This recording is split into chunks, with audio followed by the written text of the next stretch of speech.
This "I should be used to this by now" thing shows up in a lot of professions, from healthcare to the legal system to search and rescue teams to, as we just heard, the fitness and wellness industries. Just because you see difficult things all the time doesn't mean they don't affect you.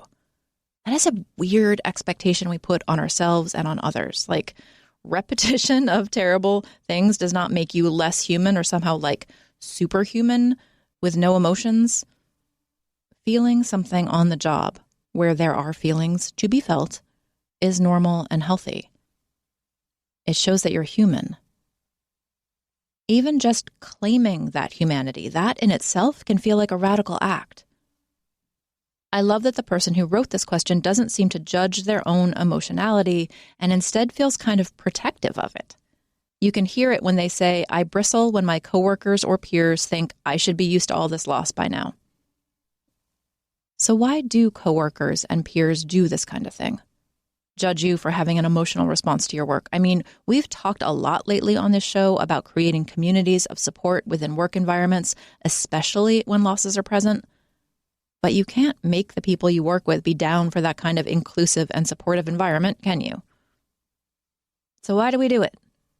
This is one of those black light moments where we can say that the messages we've absorbed, the toxic messages that say grief is a weakness, that being affected by the people around you isn't very professional, that the best response is no response, sort of this blank wall of a professional persona. It's all part of that stiff upper lip thing, right?